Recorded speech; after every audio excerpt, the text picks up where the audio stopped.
இந்த திராவிட முன்னேற்ற கழகத்தின் இரண்டாவது இளைஞரணி மாநாட்டின் தலைவர், இந்த விழாவின் கதாநாயகர், இளைஞரணியின் செயலாளர் தம்பி உதயநிதி அவர்களே,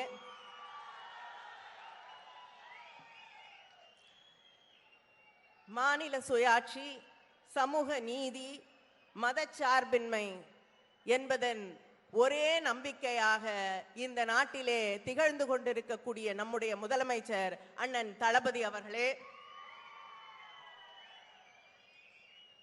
மரியாதைக்குரிய பொதுச் செயலாளர் அவர்களே, பொருளாளர் அவர்களே, இந்த மாநாட்டை எந்த மாநாட்டை நடத்தினாலும் அதை அழகாக சிறப்பாக நடத்தக்கூடிய நம்முடைய முதன்மை செயலாளர் அவர்கள் இன்று இந்த மாநாட்டை ஆங்கிலத்தில் சொல்ல வேண்டும் என்றால் ஒரு ஸ்பெக்டாகுலர் ஷோ ஆக நடத்தி காட்டி இருக்கக்கூடிய நம்முடைய முதன்மை செயலாளர் அவர்களே, இந்த நிகழ்ச்சியிலே கலந்து கொண்டிருக்கக்கூடிய துணை பொதுச் செயலாளர்களே, அமைச்சர் பெருமக்களே, மாவட்ட செயலாளர்களே, இளைஞர் அணியின் துணை செயலாளர்களே, மேடையிலே உரையாற்றி அமர்ந்திருக்கக்கூடிய சிந்தனையாளர்களே, பாராளுமன்ற சட்டமன்ற உறுப்பினர்களே, இளைஞர் அணியின் சகோதரர்களே, இங்கே வந்திருக்கக்கூடிய திராவிட முன்னேற்ற கழகத்தின் மூத்த முன்னோடிகளே, முன்னணி செயல் வீரர்களே, நம்முடைய அன்பு தலைவர் கலைஞரின் உயிரினும் மேலான அன்பு உடன்பிறப்புகளே, உங்கள் அத்தனை பேருக்கும் என்னுடைய வணக்கத்தை, வாழ்த்துக்களை தெரிவித்துக் கொள்கிறேன். நம்முடைய இளைஞர் அணியின் முதல் மாநாடு நெல்லையிலே நடைபெற்றது. அப்பொழுது நெல்லையிலே நடந்த அந்த மாநாட்டை பார்த்த பொழுது கடல் புரண்டு நெல்லை நகரத்திற்குள் வந்துவிட்டதோ என்று எண்ணக்கூடிய அளவிற்கு கூட்டம் நிரம்பி வழிந்தது. ஆனால் இன்று இங்கே சேலத்திலே நடைபெற்று கொண்டிருக்கக்கூடிய மாநாட்டை பார்க்கும் பொழுது சேலத்திற்கு சுனாமியே வந்துவிட்டதோ என்று எண்ணக்கூடிய அளவிற்கு இங்கே ஒரு மிகப்பெரிய இளைஞர் பட்டாளம், இளைஞர் படை கூடியிருப்பதை கண்டு அத்தனை பேருக்கும் மகிழ்ச்சி கரைபுரண்டு ஓடுகிறது.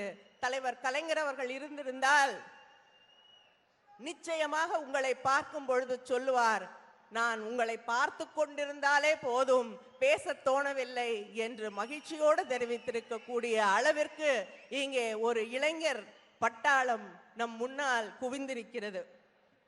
இந்த மாநாட்டின் வெற்றிக்காக உதயநிதி அவர்கள் தொடர்ந்து உழைத்திருக்கிறார். ஒவ்வொரு மாவட்டமாக சென்று அங்கே இருக்கக்கூடிய இளைஞர்களை, மாவட்ட செயலாளர்களை சந்தித்து அவர்களை எல்லாம் தொடர்ந்து வேலை வாங்கி இன்னைக்கு இந்த மாநாட்டை இவ்வளவு பெரிய வெற்றிகரமாக நடத்தி கொண்டிருக்கிறார். நிச்சயமாக நம்முடைய தலைவர் அண்ணன் தளபதி அவர்கள் தன் மகனை சான்றோன் என கேட்ட தாய் போல மகிழ்ச்சியோடு அந்த புலகாகிதத்தோடு இந்த மேடையிலே அமர்ந்திருப்பார்கள். இந்த அரங்கம் தலைவர் கலைஞர் அவர்களின் பெயரால் அமைக்கப்பட்டிருக்கக்கூடிய அரங்கம். உருவாய் அருள்வாய் உளதாய் இளதாய், மறுவாய் மலராய் மணியாய் ஒளியாய், கருவாய் உயிராய் கதியாய் விதியாய், நாம் குருவாய் மதிக்கக்கூடிய, நம் நெஞ்சங்களில் எல்லாம் நீங்காமல் நிறைந்திருக்கக்கூடிய நம்முடைய தலைவர் கலைஞர் அவர்களின் பெயரால் இருக்கக்கூடிய இந்த அரங்கத்திலே நின்று பேசுவது பெருமகிழ்ச்சியை தருகிறது.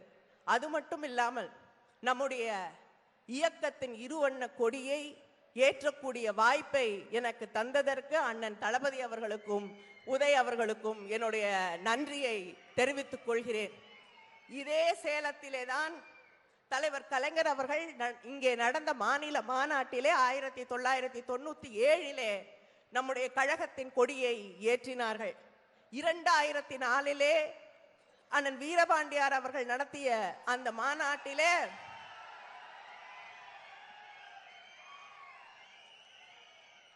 நம்முடைய அண்ணன் தளபதி அவர்கள் அந்த மாநாட்டு கொடியை ஏற்றினார்கள்.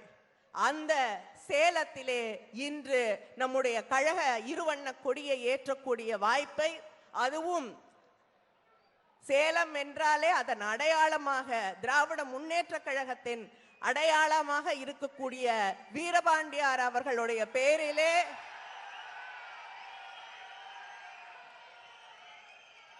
உருவாக்கப்பட்டிருக்கக்கூடிய அந்த கொடி மேடையிலே நின்ற அந்த கொடியை ஏற்றக்கூடிய வாய்ப்பு கிடைத்ததை நினைத்து பெருமகிழ்ச்சி அடைகிறேன். பேரறிஞர் அண்ணா அவர்கள் நம்முடைய இயக்கம் துவக்கப்பட்ட போது சொன்னார்கள், கருப்பு சிவப்பு இருக்கிறது இந்த கொடியிலே. கருப்பு இந்த சமூகத்திலே இருக்கக்கூடிய அரசியல், சமூகம், பொருளாதாரத்திலே இருக்கக்கூடிய இருண்ட நிலையை காட்ட இருக்கக்கூடியது. கீழே இருக்கக்கூடிய சிவப்பு என்பது இது எல்லாம் மாற வேண்டும் என்பதை குறிப்பதற்காக இந்த சிவப்பு நிறம் இருக்கிறது. இந்த கருப்பும் சிறப்பும் சிவப்பாக மாற வேண்டும் என்றால் உதய சூரியன் ஒளியாலே அந்த இருண்மை விரட்டி அடிக்கப்படும் என்று நம்முடைய அண்ணன் தளபதி அவர்களுடைய ஆட்சியிலே அண்ணாவின் கனவு தலைவர் கலைஞர் அவர்களின் வழியிலே இன்று ஏறத்தாழ நிறைவேறிவிட்டது. இந்த திராவிட மாடல் ஆட்சி இன்று இந்தியாவிலேயே தலை சிறந்த ஒரு மாநிலமாக மாற்றி அமைக்கப்பட்டிருக்கிறது. எல்லா இடத்திலையும் முன்னணியிலே இருக்கக்கூடிய ஒரு மாநிலம் தமிழ்நாடு என்ற பெருமையை நம்முடைய முதலமைச்சர் அவர்கள் நமக்காக வழங்கி இருக்கிறார்கள். நீங்க கேட்கலாம், எல்லாம் கிடைச்சிருச்சு, ஏன் கொடியில் இன்னும் கருப்பு இருக்கு, முழுசா சிவப்பா மாத்திடலாமேன்னு. ஆனால் இப்பொழுது நிலை மாறி இருக்கிறது. தென்னகத்திலே இருக்கக்கூடிய தமிழ்நாட்டிலே சிவப்பு வந்துவிட்டது. ஆனால் வடநாட்டிலே இன்னும் கருப்பு இருந்து கொண்டுதான் இருக்கிறது.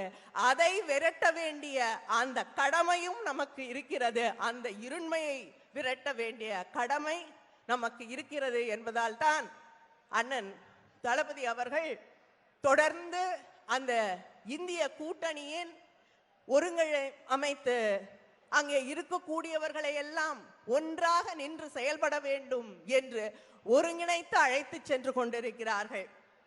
இங்கே பேசியவர்கள் எல்லாம் குறிப்பிட்டு சொன்னது போல நாம் பெரியாரின் பிள்ளைகள் இங்கே கொள்கைகளை பற்றி பேசிக் கொண்டிருக்கிறோம். ஆனால் நாளை ஒரு கோயிலை திறக்கிறார்கள் வட இந்தியாவிலே.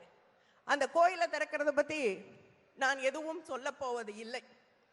ஏன் குடியரசுத் தலைவரை அழைக்கவில்லை என்று நான் கேட்கக்கூட போவது இல்லை. ஆனால் இங்கே இருக்கக்கூடிய பிரதமர் நாளை கோயிலை திறக்கிறார், இன்று க்ஷேத்ராடனம் செய்து கொண்டிருக்கிறார். அதை பற்றி எங்களுக்கு எந்த பிரச்சனையும் இல்லை.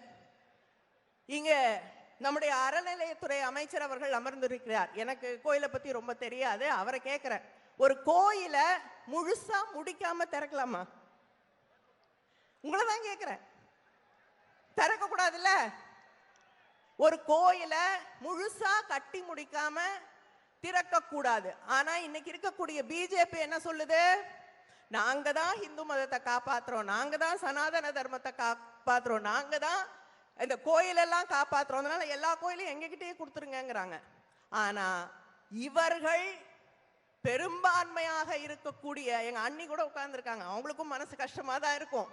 ஏன்னா கட்டி முடிக்காத கோயிலை திறக்க கூடாது என்பது இந்து மதம்.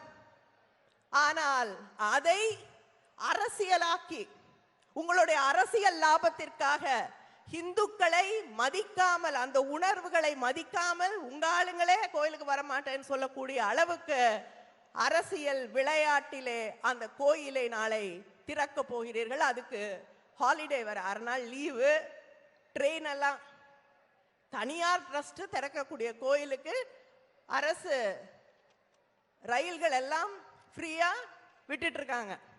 இதெல்லாம் நம்ம கேள்வி கேட்க கூடாது. கேள்வி கேட்டால் நமக்கு ஐஸ் வைப்பாங்க. ஐஸ்னா என்னன்னா இன்கம் டாக்ஸ், சிபிஐ, இடி, இது 3 வரும். யார் கேள்வி கேட்டாலும் இது 3 நம்மை தேடி வரும். ஆனால் இதற்கெல்லாம் பயப்படக்கூடியவர்கள் தமிழ்நாட்டில் இல்லை, இங்கு யாரும் இல்லை. நீங்க என்ன பண்ணாலும் உங்களை எதிர்ப்போம், உங்களுடைய கருத்துக்களை எதிர்ப்போம், எதிர்த்து நின்று அங்கே மத்தியிலே இருக்கக்கூடிய அந்த ஒன்றிய ஆட்சியை மாற்றி காட்டுவோம். அதில் மாற்றம் இல்லை. ஏன்னா தமிழ்நாட்டை எந்தெந்த முறையில் வஞ்சிக்க முடியுமோ அதை செய்து கொண்டிருக்கிறீர்கள். தமிழ்நாட்டில் இருக்கக்கூடிய மக்களுக்கு உதவிகள் செய்கிற நான் நீங்க பாரத பிரதமர், ஆனா தமிழ்நாட்டில் நமக்கு கொடுக்க வேண்டிய நிலுவைத் தொகையை தருவதில்லை.